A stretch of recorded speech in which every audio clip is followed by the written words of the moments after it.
Assalamualaikum warahmatullahi wabarakatuh. Saya Agnia Rahmanta Putri. Di sini saya akan menjelaskan mengenai tentang tutorial manasik haji. Baik, langsung saja ke pembahasan. Untuk bahasan yang pertama yaitu tingkatan haji. Untuk tingkatan yang pertama yaitu sah mutlak. Syaratnya adalah Islam dan waktu. Bagi wali dapat melakukan ihram untuk anak kecil sekalipun dia sudah mumayyiz. Untuk orang gila dengan cara diniatkan ihramnya untuk keduanya, maka dengan demikian keduanya telah menjadi orang yang ihram tanpa disyaratkan kehadiran keduanya pada saat wali niat ihram. Akan tetapi disyaratkan dalam kehadiran anak kecil yang belum mumayyiz di tempat wukuf, kemudian mengikuti tawaf dalam keadaan suci. Salat 2 rakaat tawaf dilakukan oleh wali, kemudian diajak melaksanakan sa'i.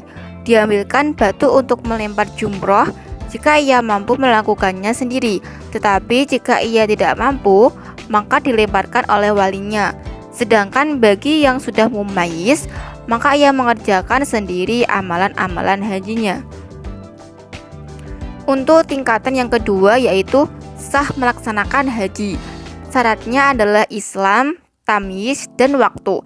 Bagi anak kecil yang telah mumayyiz dapat melakukan ihram dengan seizin walinya dan melaksanakan sendiri amalan-amalan hajinya. Untuk tingkatan yang ketiga yaitu nadar. Syaratnya adalah Islam, tamyiz, balik, dan waktu. Untuk tingkatan yang keempat yaitu telah melaksanakan kewajiban Islam. Syaratnya adalah Islam, tamyiz, balik, merdeka, dan waktu.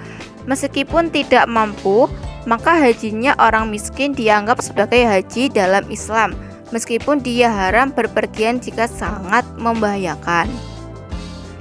Untuk tingkatan yang kelima yaitu wajib sebagaimana yang telah dijelaskan syarat-syaratnya. Untuk bahasan yang kedua yaitu rukun-rukun haji. Yang pertama ada niat ihram. Caranya yaitu niat ihram haji karena Allah Subhanahu wa taala dengan syarat dilakukan pada bulan-bulan haji yaitu Syawal, Zulqa'dah sampai dengan terbitnya fajar dari nahar atau hari raya Idul Adha.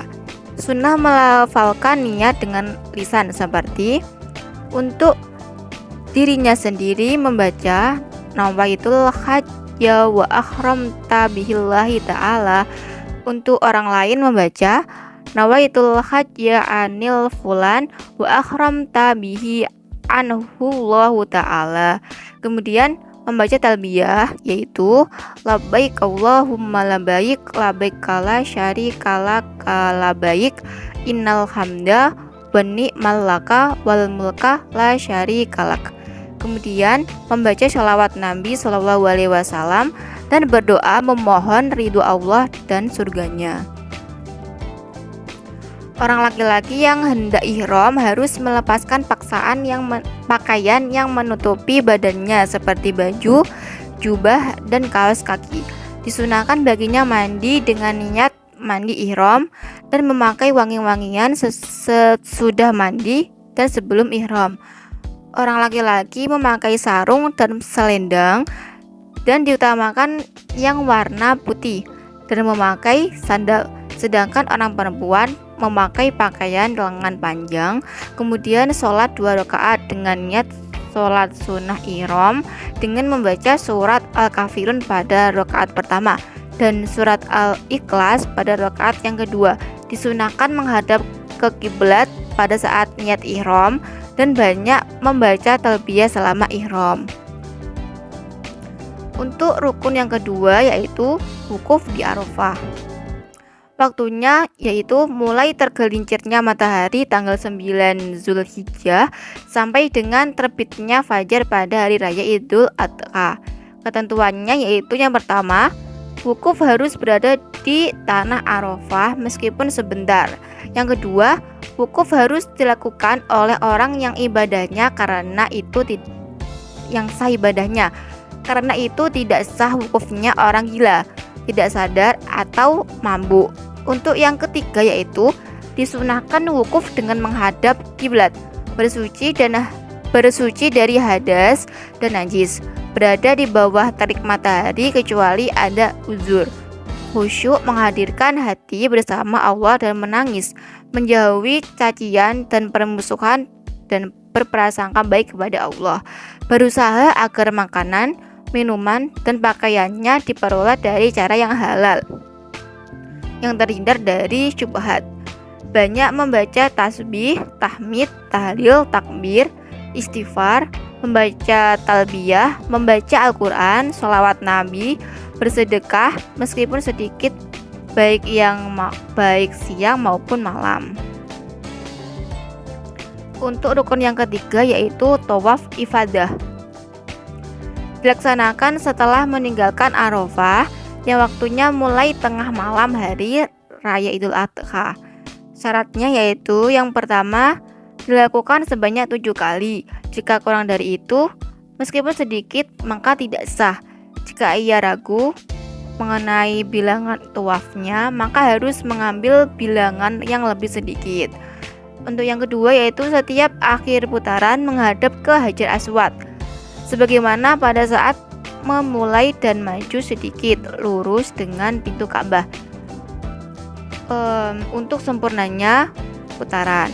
Yang ketiga yaitu dilaksanakan di dalam masjid, meskipun di atasnya atau di atapnya. Jika tawafnya di luar masjid, maka tidak sah. Untuk yang ketiga yaitu Untuk yang keempat yaitu dilaksanakan di luar Ka'bah.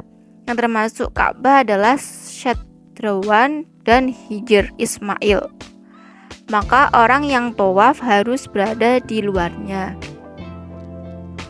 Untuk yang kelima yaitu menutup aurat bagi yang mampu. Jika tidak menutup aurat, maka tawafnya tidak sah. Aurat laki-laki dan budak sudah tidak adalah antara pusar dan lutut, dan bagi perempuan adalah seluruh anggota badannya kecuali wajah dan kedua telapak tangan. Untuk yang keenam yaitu suci dari hadas kecil, hadas besar, dan suci dari najis, baik badan, pakaian, ataupun tempat yang dipakai untuk tawaf. Maka tidak sah tawaf jika tidak suci dari hadis yang telah disebutkan, apabila mampu melakukannya.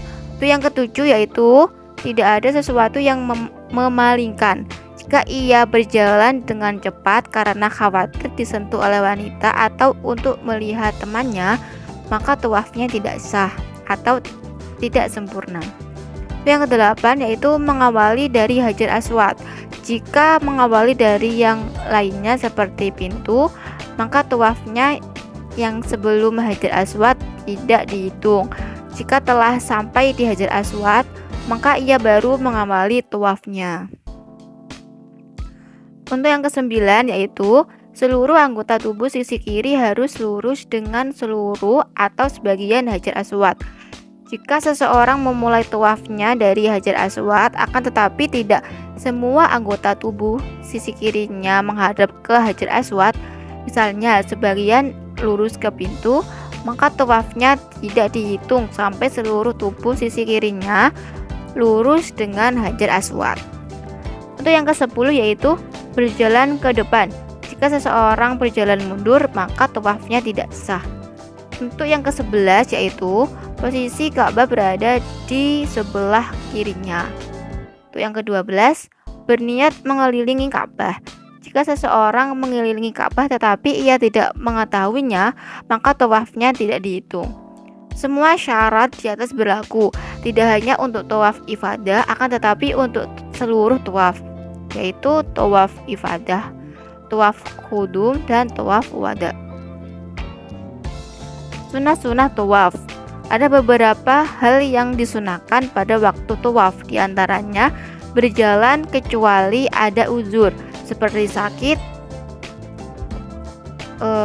Berikutnya yaitu continue, tenang, tidak tergesa-gesa, dan tidak berbicara kecuali yang baik seperti mengajari orang bodoh.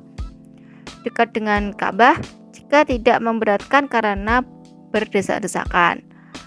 Berikutnya mencium Hajar Aswad dan mengusapnya dengan tangan.